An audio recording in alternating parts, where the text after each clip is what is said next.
Atenção! Vai começar agora uma teleaula de processos de fabricação do curso profissionalizante. Este módulo tem um total de 80 aulas. Hoje você vai assistir a teleaula número 7. Bons estudos!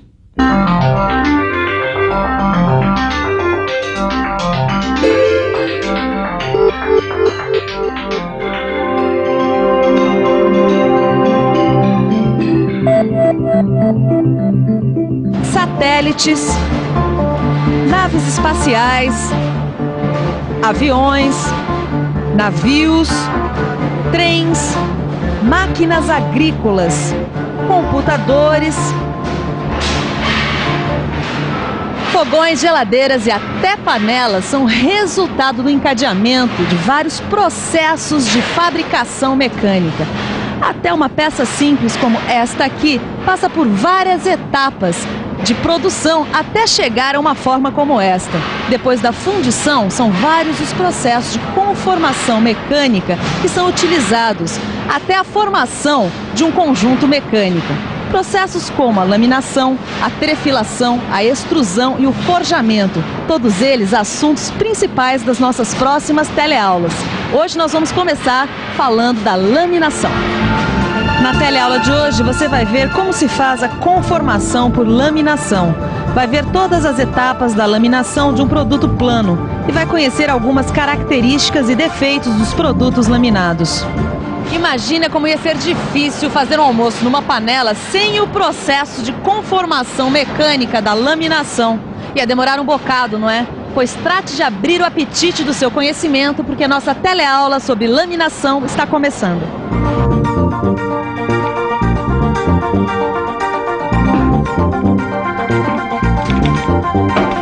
Pronto, Caio. Dá uma olhada como a alça ficou boa agora. Ô, Ananias, minha mãe vai ficar super contente, viu? Ela achou que nem tinha mais conserto. Graças à conformação mecânica, a gente pode fazer uma mudança permanente nas dimensões dos metais. Ixi, se eu falar isso aí pra ela, não vai entender nada. Mas é fácil, viu? Se você martelar um prego como esse aqui, você vai estar aplicando um esforço no material. Esse esforço vai causar uma mudança de forma. Para entender melhor, vamos falar antes sobre as propriedades dos materiais. Ananias, eu nunca entendi direito como é que materiais tão rígidos como o cobre e o aço podem ser comprimidos, puxados ou dobrados, até ficarem com um formato como essa alça aqui, por exemplo. Isso acontece por causa das propriedades mecânicas dos materiais, como a elasticidade e a plasticidade. A elasticidade é a capacidade que o material tem de se deformar se um esforço é aplicado sobre ele e de voltar à forma anterior quando o esforço para de existir. A plasticidade permite que o material se deforme e mantenha essa deformação se for submetido a um esforço de intensidade maior e mais prolongada. As propriedades mecânicas dependem de como os átomos estão agrupados. Materiais com estrutura CFC, ou cúbica de face centrada, estão agrupados de uma forma que permite o deslocamento de camadas de átomos sobre outras camadas. Por isso, uma estrutura dessa se deforma mais facilmente. E quais são os materiais mais fáceis de serem trabalhados por conformação mecânica, Ananias? O cobre e o alumínio. Olha, o alumínio pode ser laminado até espessuras tão finas como a tampa desse copo descartável de água aqui, ó. Parece uma folha de papel. Nesse estágio que eu estou fazendo aqui nessa indústria, eu já aprendi várias coisas. Por exemplo, quando é que eu ia imaginar que uma placa como essa pode ficar tão fina até se transformar em papel alumínio? Para ver como isso acontece, a gente vai ter que falar em conformação por laminação. Olha aí um bom exemplo de conformação. O pasteleiro lá do meu bairro passa a massa entre os dois cilindros e a cada passada ela fica mais comprida e mais fina. Na laminação acontece a mesma coisa. Uma placa de metal é forçada a passar por entre dois cilindros que giram em sentidos opostos com a mesma velocidade. A cada passe de laminação, ou a cada passagem do metal pelos cilindros, a espessura vai ficando cada vez mais fina. Quando passa pelo cilindro, o material sofre uma deformação plástica. Por isso a gente tem que ficar por dentro.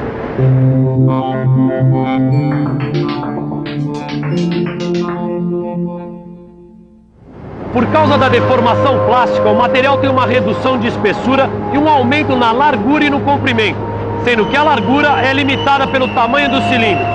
Assim, uma placa de 22 centímetros de espessura pode se transformar numa lâmina de 6 milímetros de espessura e quase 350 metros de comprimento.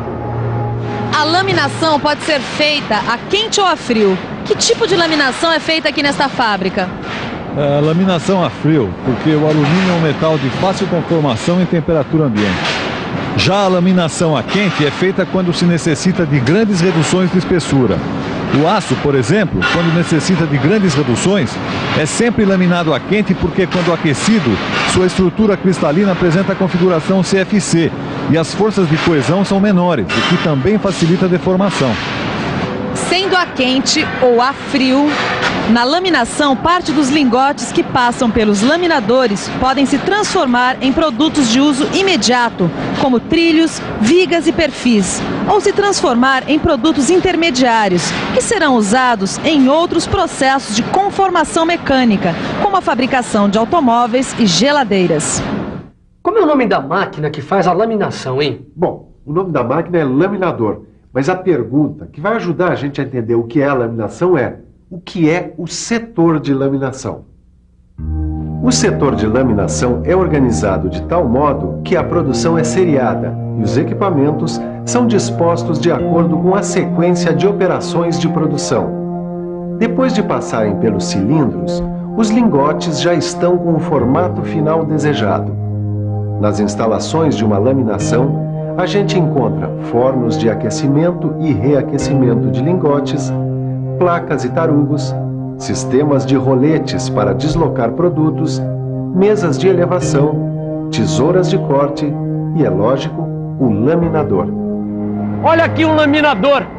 Ele é formado por uma cadeira, que é a estrutura do laminador, e por uma gaiola, que é a estrutura que sustenta os cilindros.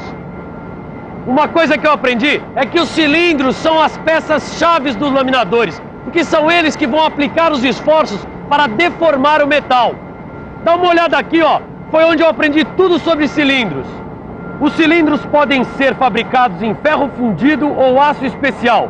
Podem ser lisos para a produção de placas e chapas ou com canais para a produção de perfis. Os laminadores podem ser montados isoladamente, como este aqui, ou em grupo. Um grupo de laminadores, o pessoal dá o nome de trem de laminação. O trem de laminação, ele trabalha junto com equipamentos auxiliares e a sua denominação depende do número de cilindros que ele possui. Bom, mas eu acho que agora, para a gente entender esse trem direito, a gente vai ter que pensar um pouco. Vamos pensar um pouco. Deixa eu ver. Este aqui é o duo, composto por 2 cilindros do mesmo diâmetro que giram em sentidos opostos e na mesma velocidade. Este aqui é o trio. São 3 cilindros dispostos uns sobre os outros. Na primeira vez, o material passa entre o cilindro inferior e o médio e, quando retorna, passa entre o cilindro médio e o superior. Aqui, a gente vê o quádruo, que apresenta 4 cilindros, 2 internos de trabalho e 2 externos de apoio. E agora, o universal, que tem 4 cilindros combinados, 2 horizontais e 2 verticais. É o mais usado na fabricação de trilhos. E, finalmente, o Sennheimer, que tem 6 cilindros, 2 de trabalho e 4 de apoio. A massa do pastel passa várias vezes pela máquina. A mesma coisa acontece com o metal, que passa várias vezes pelo laminador, para que a chapa ou o perfil fiquem com a espessura ou formato desejados. A gente consegue primeiro a laminação de desbaste, que tem a função de transformar os lingotes de metal em produtos semi-acabados, como blocos, placas e tarugos. Depois, esses produtos passam pelos laminadores acabadores e são transformados em produtos acabados. O processo de laminação tem várias etapas. Agora vamos ver as várias coisas que acontecem quando a gente está laminando um produto plano. O lingote pré-aquecido passa pelo laminador de desbaste e se transforma em placas. A placa é reaquecida e passa por um laminador, que tem a função de quebrar a camada de óxido que se formou no aquecimento. Nessa operação, entra em ação o jato de água de alta pressão na saída dessa primeira cadeira. Transportadores roletes levam a placa a um outro laminador, que diminui a espessura e aumenta a largura. Na saída, a chapa passa por um dispositivo que achata suas bordas e por uma tesoura de corte a quente. Finalmente, a placa chega num conjunto de laminadores acabadores que pode ser formado por 6 laminadores quadros. Agora, ela sofre reduções sucessivas até atingir a espessura desejada. Depois, a chapa é enrolada em bobina por meio de bobinadeiras. Poxa, Ananias, então deve demorar bastante para uma placa ficar fininha como essa tampa aqui, né? Não, todo o processo é rápido. Só que para conseguir espessuras menores, a laminação de um produto plano continua a frio. A laminação a frio, ela garante um melhor acabamento e uma maior precisão dimensional. E a laminação pode ser usada então com alumínio, borracha, cobre E com papel. Por isso que a tampa desse copo aqui, ó, é tão fininha. Mas agora a gente precisa ver algumas características e defeitos dos produtos laminados. Ué, como assim defeitos? Então, vamos com calma. Primeiro, algumas características. Estes produtos estão sempre em barras, perfis ou chapas, e seu comprimento é sempre maior que a largura. Eles são muito usados tanto na construção civil quanto na indústria mecânica para a produção em série de grandes quantidades de peças. Os produtos laminados apresentam defeitos que geralmente são causados durante a fabricação da própria placa. Agora vamos ver os defeitos mais comuns. Os vazios podem ter origem nos rechupes ou nos gases retidos durante a solidificação da placa. Além de defeitos na superfície, a resistência do produto fica comprometida. As gotas frias, que são respingos de metal que se solidificam nas paredes da lingoteira durante o vazamento, se juntam à placa e provocam defeitos na superfície. As trincas que aparecem na placa ou durante a operação de redução em temperaturas inadequadas. As dobras, que acontecem por causa de reduções excessivas em que um excesso de massa metálica ultrapassa os limites do canal e sofre recalque no passe seguinte. As inclusões, que são partículas resultantes da combinação de elementos presentes na composição química da placa ou do desgaste de refratário. E as segregações, que acontecem pela concentração de alguns elementos nas partes mais quentes da placa, que são as últimas a se solidificarem. Elas ocasionam a fragilização do material. Além disso, o produto pode ficar empenado, retorcido e fora de seção, por causa de deficiências no equipamento e da variação de temperatura durante a laminação. Agora, para você não ficar empenado, retorcido nem fora de seção por causa da teleaula de hoje, fique de olho porque é hora da revisão. E atenção, se liga aí que é hora da revisão. Na teleaula de hoje, você relembrou algumas propriedades dos materiais como a elasticidade e a plasticidade. Viu como é feita a conformação por laminação. Conheceu todas as etapas da laminação de um produto plano. E, finalmente, conheceu algumas características e defeitos dos produtos laminados. Nossa teleaula está chegando ao fim. Que tal você dar agora uma boa revisada no seu livro de estudos? E quando você for a uma pastelaria da próxima vez, preste atenção na laminação da massa. E aproveite para tomar uma garapa, que é uma delícia, né? Bons estudos e até a próxima teleaula.